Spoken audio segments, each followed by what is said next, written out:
Hello everyone, very good morning. अगर आप morning में देख रहे हैं तो, इवनिंग में देख रहे हैं तो गुड इवनिंग, नून में देख रहे हैं तो गुड नून, एंड आफ्टरनून में देख रहे हैं तो गुड आफ्टरनून। ओके, सो आज का हमारा topic chapter 2 children at a work. And उससे पहले एक बार sorry for that, welcome to our channel let us be professional. आपका हमारे चैनल पे हार्दिक स्वागत है। आज का हमारा टॉपिक है चिल्ड्रन एट अ वर्क की समरी को एक्सप्लेन करना। चिल्ड्रन एट अ वर्क, ये स्टोरी आपके इट्स सो हैपन बुक से ली गई है, सेकेंड चैप्टर है। इसमें ये चीज़ दिखाया गया है बच्चे वर्क पर कैसे होते हैं, कैसे वर्क करते हैं और किन किन परेशानियों का सामना करना पड़ता है, और बहुत सारी मुश्किलें आती हैं उनको अपनी लाइफ में जिनका पेरेंटिंग सपोर्ट नहीं हो पाता है। तो इसी स्टोरी को आइए हम वन बाय वन एक्सप्लेन करते हैं। इसमें एक वेलू नाम का लड़का रहता है जो कि घर से परेशान होकर निकलता है। इसमें एक सेंसिबल कहानी है, ये है जो कि बहुत ही दर्दनाक भी है, जो कि घर से बच्चा भाग जाता है और इसी मेन पॉइंट ये है कि वो बच्चा घर से किन्हीं कारणवश से भाग जाता है और उसी के आसपास ये कहानी पूरी सेंट्रल होकर चलती है।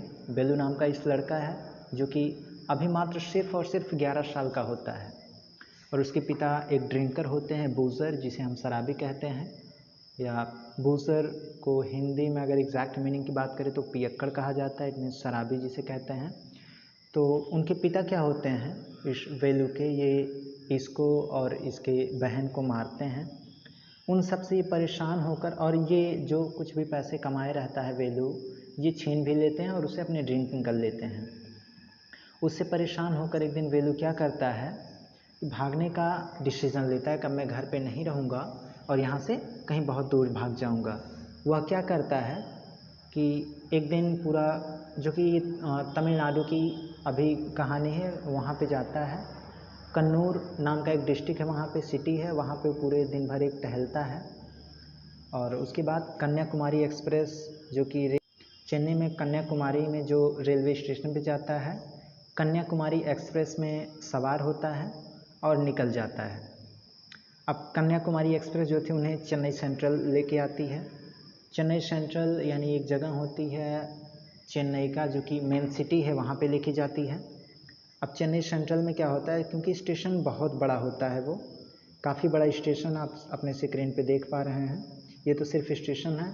अब एक 11 साल का बच्चा उस स्टेशन पे काफ़ी परेशान, जब वह वहाँ पे पहुँचता है देखता है कि उसके चारों तरफ लोग इधर उधर भाग रहे हैं। कोई सूटकेस को लेके अपना इधर उधर टहल रहा है, कोई कुछ कर रहा है। तो वह देखता है कि, और उधर स्टेशन पे क्या होता है, आप भी गए होंगे, तो एक जो अनाउंसर होता है अनाउंसमेंट करता रहता है हर एक एक 2-2 मिनट पे। चूँकि बड़ा स्टेशन है तो बार बार चिल्ला रहे होते हैं, हर रेलवे की इन्फॉर्मेशन देते रहते लोगों तक। एक बड़ी सी टीवी स्क्रीन पे बहुत सारे लोग देख रहे होते हैं कौन सी ट्रेन कब आने वाली, कितनी लेट है, सारी चीज़ें। इट मीन्स वहाँ पे जो लोग हैं अपने अपने में व्यस्त हैं और भीड़ बहुत ज़्यादा रहती है। बेलू क्या करता है, एक अनारक्षित डिब्बे के गेट के पास जाकर बैठ गया। अब चेन्नई आया था, अनारक्षित का मतलब जिसे आप चालू कह सकते हैं, ठीक है, करंट सीटें जिसमें रहते हैं, उसमें बैठ के आया हुआ था चेन्नई सेंट्रल। अब क्योंकि आया तो था, लेकिन पूरी रात उसके साथ के जो लोग थे वो पत्तियों को खेल रहे थे, ताश जिसे कहते हैं। शोर बहुत ज़्यादा हो रही थी, इसलिए वह रात को सो नहीं पाया था। चेन्नई से जो है, जिस ट्रेन से आया था, वहाँ पे लोग पत्तियाँ खेल रहे थे और वह बहुत ही ज़्यादा शोर कर रहे थे, जिसकी वजह से वो सो नहीं पाया था। और रात में ना सोने की वजह से उसका पूरी जो बॉडी थी वो अपने आप को वीक महसूस कर रही थी, कमज़ोर महसूस कर रहा था। इवन उसके पैर तक कांप रहे थे उस समय। अब नई जगह पे था, अपने आप को बहुत ही अकेला फील कर रहा था, बहुत ही लोनलीनेस महसूस कर रहा था और जाके एक बेंच पर वह बैठ जाता है। तभी स्टेशन पे क्या होता है, एक जया नाम की बच्ची जो कि प्लेटफॉर्म पर कचरा उठाने का काम करती है, इट मीन्स जो डस्टबिन वगैरह में से कचरे रहते हैं उनको उठा के सेल करती है, उससे अपना जो भी 10, 20, 50 कमाए वह वही काम करती है। तो वो आती है। अब बेलू ने उसको देखा, लड़की ने इसको देखा, आपस में बातचीत की। स्टार्टिंग में क्या हुआ, बेलू उससे बात करने में इंटरेस्टेड नहीं था क्योंकि वह एक अजनबी लड़की थी, उसके लिए अननोन पर्सन थी जिससे वह बात कर रहा था। लड़की का नाम जया था और ये तो बेलू था, आपको पता ही है। लेकिन उसने बताया कि वह भोजन की व्यवस्था कर सकती है क्योंकि ये भी बहुत भूखा था। तो बेलू उसके पास के अलावा और इसके पास कोई चारा भी नहीं था कि क्योंकि भूखा था, घर से भाग के आया था, तो इसने भी उसके पीछे पीछे ये चल दिया। अब उसे क्योंकि अभी जहाँ से गया था वहाँ ट्रैफिक बहुत कम होती थी, धूल मिट्टी बहुत ज़्यादा कम रहती थी, लेकिन अभी जहाँ पे गया था ट्रैफिक बहुत ज़्यादा, धूल मिट्टी से भरी सड़कें। अब ये बहुत ज़्यादा डर रहा था इन सारी चीज़ों से और रास्ते में सेंट्रल जेल के पास आया, जहाँ जया ने उसे बताया कि देखिए क्योंकि वो पुलिस वाले का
आप स्क्रीन पे देख पा रहे हैं वैल्यू क्या है, वहाँ से जो केले हैं उनको खाने की कोशिश कर रहा है। अब इसके बाद क्या होता है, जो वैल्यू वहाँ से खाने के बाद जो है खाना खाया, केला खाया, और अब जया क्या होती है उसे अपने घर लेके जाती है, जो कि एक स्लम डॉग होता है। स्लम का मतलब होता है, हम शहरों में जैसे हमारे गाँव में होता है क्या है, झोपड़ियाँ होती हैं, वैसे वहाँ पे छोटे छोटे मकान होते हैं जिसे झोपड़पट्टी कही जाती है। लोग बहुत ही उनके पास ऑप्शन नहीं होता, बहुत ही कम में गुजारा करने के लिए उसको बनाए रहते, तो वहाँ लेके जाती है, जो कि एक टूटी हुई स्टील सीट और बहुत ही ख़राब टाइप की चीज़ें रखी गई थी, पुराना टायर, प्लास्टिक शीट और कुछ ईंट वगैरह थे वहाँ पे जहाँ पे वो रहती थी। अब जया ने उसे एक बड़ा सा थैला दिया।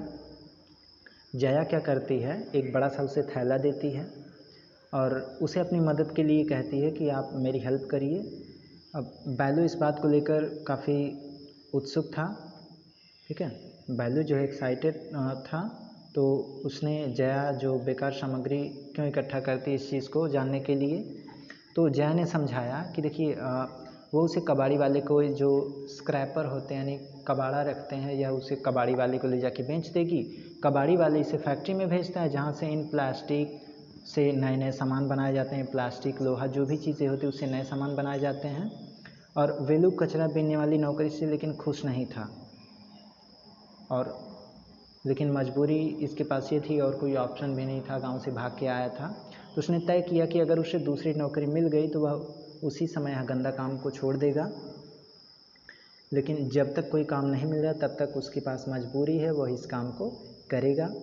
और इतना ही स्टोरी में बताया गया है कि एक बच्चा कैसे गांव से अपने जो ड्रिंकर फादर होते हैं उनसे मार खाते हुए मजबूर होकर घर से भाग आता है, और शहर में आके जो चीज़ किन किन परेशानियों का सामना करना पड़ता है उसे, तो ये सारी चीज़ें इसमें बताई गई हैं। मोरलिटीज़, अगर कहानी से अगर शिक्षा की बात करें तो क्या हमें सीखने को मिलती है, यह कहानी हमें हर बच्चे के साथ अच्छा व्यवहार करना सिखाती है और हमें उनकी मदद करने के लिए प्रेरित करती है कि कोई भी हमारे आसपास हम ऐसे बच्चों को देखें तो उनकी हेल्प करें, जिससे वो आगे चल के उन्हें उन परेशानियों का सामना ना करना पड़े जो कि वैल्यू और जया ने फेस किया। तो इस स्टोरी में फ़िलहाल इतना ही। इसके लिए आपने आई होप अच्छे से सुना होगा, देखा होगा, और स्टोरी के साथ अभी अलविदा लेते हैं आपसे और मिलते हैं अपनी नेक्स्ट स्टोरी, नेक्स्ट समरी के साथ और नेक्स्ट वीडियो के साथ। तब तक के लिए thank you, have a nice day, bye bye.